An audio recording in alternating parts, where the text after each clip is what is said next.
आपने जिला कठुआ का दौरा किया हुआ है और किस तरीके से आप खड़े हो जाओ, पहले खड़े हो जाओ। मेरे मुंह च दिओगे कोई कुल्फी दियो, कोई टाफी दियो, कोई आइसक्रीम दियो, के देंदे पे थोड़ा पीछे रखो, पीछे रखो, खुले खुले कराओ। खुले ही है ना मेरे नाल क्या किचन जंगा बड़ा दूर है, मैं पढ़ रहा हूं। सर क्या देखते हैं अभी पुलिस का भी दौरा किया, सांबा भी आप गए, कठुआ भी पहुंचे, क्या कुछ निकल कर सामने आया? न्यूज़ थोड़ा थल्ले कर। देखिए, परसों से हम टूर पे हैं। जब से ये जम्मू कश्मीर की बदकिस्मती है कि एक आपदा हम पे आ पड़ी है और ख़ासकर जम्मू सूबे के अंदर एक बहुत बड़ा नुकसान हुआ है। और आज हमारे लोगों में चाहे गांव देखें चाहे शहर देखें, हर जगह नुकसान हुआ है। और ये नुकसान इतना भारी है, अगर गांव में देखें तो लोगों की फसलें ख़त्म हो गई, लोगों के माल मवेशी ख़त्म हो गए, लोगों के घर ख़त्म हो गए। बड़ी मुश्किल से तिनका तिनका जोड़ के इन गाँवों में लोगों ने अपने मकान बनाए थे। अगर शहर में देखें, जो डाउन टाउन एरिया है आपका, उन इलाकों के अंदर वो गरीब लोग जिन्होंने दो दो मरले के अंदर अपना मकान बनाया था, आज उनका मकान तबाह हो गया। आज गांव और शहरों की हालत ये है कि लोगों को पीने का पानी नहीं, खाने को रोटी नहीं, पहनने को कपड़ा नहीं, और ना दवाई खा सकते हैं क्योंकि पैसा ही उनके पास नहीं बचा। हर चीज़ इस तूफ़ान के अंदर बह गई है और ये बड़ी बदकिस्मती है। जैसे हमारे कई बुज़ुर्ग कहते हैं कि 100 साल बाद ये इतना बड़ा तूफ़ान, आंधी और तूफ़ान जम्मू कश्मीर में आया और ख़ासकर जम्मू में आया है। तो इसलिए जो नुकसान हुआ है इसकी भरपाई की ज़रूरत है। और ऑनरेबल चीफ मिनिस्टर जनाब उमर अब्दुल्ला साहब भी अपना टूर करके गए हैं जम्मू में, और वो क्योंकि चीफ मिनिस्टर हर जगह नहीं पहुंच सकते, उसके बाद उन्होंने मेरी ड्यूटी लगाई। आज मैं कल मैं तवी ब्रिज के चौथे ब्रिज के ऊपर था, फिर बाकी सड़कों पे मैं नारायणा में उन लोगों को भी देखने गया जो माता वैष्णो देवी के चरणों में मारे गए। तो इसलिए ये जो हालात हैं, आज जम्मू कश्मीर में बहुत बड़ा नुकसान हुआ है। अगर मैं पीडब्ल्यूडी की खाली डिपार्टमेंट की ही बात करूँ तो आज हमारे बहुत सारे PMJS के सड़कें हमारी ख़त्म हो गई हैं, हमारी पीडब्ल्यूडी की रोडें ख़त्म हो गई हैं, हमारे ब्रिजेस ख़त्म हो गए, हमारे कलवर्ट, हमारे काजवेज ख़त्म हो गए। अगर मैं एज ए इंडस्ट्री मिनिस्टर बात करूं तो हमारी काफ़ी सारी इंडस्ट्रियों में जो इंडस्ट्री स्टेट्स हैं उनमें पानी घुस गया है, काफ़ी नुकसान हुआ है। इसलिए कोई आदमी इस तूफ़ान से बचा नहीं, चाहे वो किसान है, चाहे वो मजदूर है, चाहे वो शहर का है, चाहे गाँव का है, हर आदमी को नुकसान हुआ है। और फसलें, हमारी खड़ी फसलें ख़त्म हो गई हैं। वो गरीब जो फसलों के ऊपर 6 महीने अपने निकालता था, वो फसल ही ख़त्म हो गई है। सर, लोगों का इतना नुकसान हुआ, इसके लिए जिम्मेदार कौन है? LG प्रशासन है, उमर अब्दुल्ला सरकार है, कौन है इसके लिए? तो लिहाजा ये जो बारिश हुई, जो सब कुछ हुआ, नुकसान हुआ, तो इसलिए आज मैं जम्मू अपनी हिंदुस्तान की सरकार और हिंदुस्तान के होम मिनिस्टर साहब से और हिंदुस्तान के प्राइम मिनिस्टर साहब से ये रिक्वेस्ट करूंगा कि 2014 में कश्मीर में जब फ्लड आया था, उस समय भी हिंदुस्तान के अंदर मोदी सरकार थी और जम्मू कश्मीर के अंदर PDP और BJP की सरकार थी। उस समय दिल्ली की सरकार ने 80,000 करोड़ रुपए का पैकेज PDP और BJP के लोगों को दिया था, सरकार को दिया था। वो जो कश्मीर में उसमें तूफान आया था, जो सैलाब आया था, अब वो जो पैसा था जो दिल्ली की सरकार ने दिया, उस समय की सरकार ने कहाँ बांटा, कहाँ नहीं बांटा, वो लोगों को पैसा मिला नहीं। आज भी आप कश्मीर में जाएं तो पैसा नहीं मिला। लेकिन जहाँ तक उमर अब्दुल्ला सरकार का है, हम मोदी साहब से यही अपील करेंगे कि उस समय कश्मीर में जब सैलाब आया था तो आपने 80,000 करोड़ का आपने वहाँ पैसा दिया था। और आज हम उम्मीद करते हैं कि जम्मू में उससे भी ज़्यादा नुकसान हुआ है, क्योंकि जम्मू पहाड़ी नाले आते हैं, वहाँ जेलम है, पहाड़ी नाला नहीं, यहाँ पहाड़ी नाले आते हैं और पहाड़ी नाले के आगे जो चीज़ आई वो सारी चीज़ें बह के चली गई हैं। इसलिए यहाँ 80,000 करोड़ से भी ज़्यादा बड़े पैकेज की ज़रूरत है। और वो पैकेज इस तरीके का हो कि वो लोगों के सीधा यहाँ से मुआवजे बने और सीधा उनके खाते में आए, ताकि उसमें कोई चोरी बाजारी ना हो सके। और इसलिए आज मैं प्राइम मिनिस्टर साहब से, आप लोगों के चैनल के माध्यम से अपील करता हूँ कि क्योंकि जम्मू कश्मीर को हमेशा आज़ादी के बाद आज तक दिल्ली की सरकारों ने ही मदद की है, पैसा दिया है, फंडिंग किया है, तब जाके जम्मू कश्मीर इतना यहाँ के खड़ा हुआ था। तो इसलिए उम्मीद करेंगे कि जो पैसा 2014 में 15 में मोदी सरकार ने कश्मीर के लिए दिया था, उससे दुगना पैसा जो है मुआवजे के रूप में जम्मू के सूबे के लोगों को देंगे। और जम्मू के जो भी BJP के MLA हैं, मैं उनसे भी कहूँगा, आप खाली फ़ोटो मत खिंचवाइए लोगों के घरों में, आप सारे दिल्ली इकट्ठे होके जाइए और वहाँ जाके बात रखिए प्राइम मिनिस्टर साहब से होम मिनिस्टर साहब से, उनसे अपील करिए कि आज उस जो पहले जो 2014-15 में जो आपने मुआवजा 80,000 करोड़ का दिया था, उसके दुगना मुआवजा जम्मू सूबे के दीजिए, क्योंकि जम्मू के अंदर आज जम्मू के लोगों ने बहुत भारी विश्वास करके बीजेपी के एमएलओ पे अपना विश्वास जताया हुआ है, इसलिए उनकी जिम्मेदारी पड़ती है। हाँ, जहाँ तक उमर अब्दुल्ला सरकार की बात है, उमर साहब पूरा खाका तैयार कर रहे हैं, पूरे मुआवजे की ऑफिसरों की ड्यूटी लगी है, हर सेक्टर की, चाहे वो फार्मर्स की है या बिजनेसमैन की है या छोटे बड़े गरीब लोगों का, सारे मुआवजों का डिटेल मांग रहे हैं, वो हम अपनी सरकार की तरफ से भेजेंगे। लेकिन बीजेपी के जो एमएलए हैं उनकी बहुत बड़ी जिम्मेदारी है, एलओपी साहब की बहुत बड़ी जिम्मेदारी है। पंजाब के चीफ मिनिस्टर ने अपनी सैलरी है वो डोनेट कर दी हुई है, क्या नेशनल कॉन्फ्रेंस के जो एमएलए जो मिनिस्टर हैं वो अपनी सैलरी 1 महीने की डोनेट कर पाएंगे? मैं जवाब दूंगा ना सर। पंजाब के चीफ मिनिस्टर ने जो अपनी सैलरी है 1 महीने की डोनेट की है उनके मंत्रियों ने, क्या नेशनल, आपने बीजेपी के ऊपर सवाल उठाया, क्या नेशनल कॉन्फ्रेंस के विधायक, मंत्री या चीफ मिनिस्टर अपनी 1 महीने की सैलरी जो बाढ़ प्रभावित लोगों को देंगे?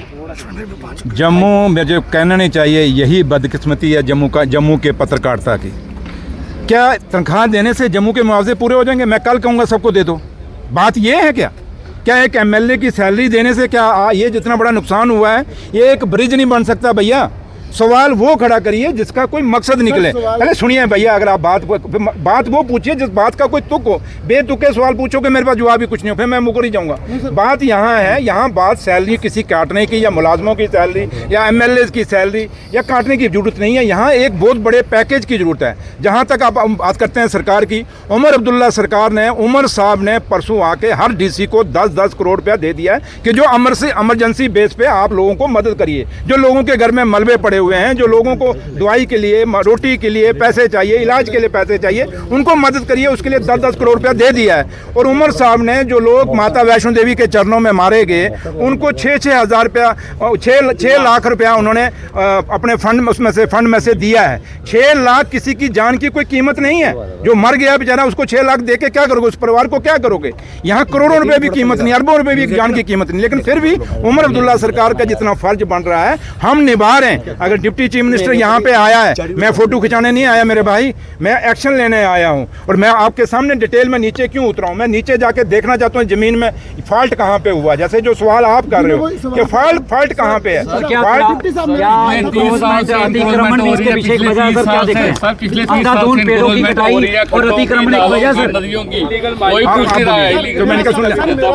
साल से इंक्रोचमेंट हो रही है और तभी आप देखो इसी वजह से तभी मेरा सवाल है, पैकेज मिलेगा, लोकेशन होगी, बजट मिलेगा नहीं मिलेगा, सवाल पूछिए। सवाल है कि कारण कौन शिनाख्त करेगा? पुल कैसे टूटा? मैं 10 साल हुए और आज रातों रात क्रेट पड़ रहे हैं, युद्ध स्तर पर काम हो। भैया मैं सांबे का एम्स के बाद भी देख के आया हूँ, वहाँ भी मैंने एक बात कही है। और ये महात्मा सोचिए, मैं यहाँ के, क्योंकि मैं डिप्टी चीफ मिनिस्टर तो हूँ जम्मू कश्मीर, बट मैं इंचार्ज मिनिस्टर पीडब्ल्यूडी हूँ। मैं नीचे उतरा हूँ, कारण जानने के लिए उतरा हूँ। और मैं ये समझ सकता हूँ कि आज नेशनल हाईवे अथॉरिटी का अपनी पहचान भी खतरे में पड़ी हुई है। नेशनल हाईवे अथॉरिटी को अगर अपनी पहचान बचानी है तो उनको ये जवाब देना होगा कि ये दूसरी बार हुआ। पहले पीछे कठुआ में पुल बैठ गया था, आज फिर एक पुल बैठा है। बैठा क्या, बह ही गया। आप समझें, ये तो आप समझें इसको बैठ गया, समझो खत्म हो गया। इसलिए वहाँ एम्स में भी यही हुआ। मैंने एक एग्जांपल दी कि तवी ब्रिज जो है, आप कहीं तो आप तो बाद में पैदा हो, जो मेरी उम्र के लोग हैं, हमसे भी पहले, मेरी 57 साल उम्र है, 1976-77 में तवी ब्रिज बना है। उतना कितना फ्लड आया, उसके बावजूद तवी ब्रिज जो है नहीं हिला। इसका मतलब वो क्वालिटी थी, उसका स्ट्रक्चर अच्छा था, उसका डिज़ाइन ठीक था।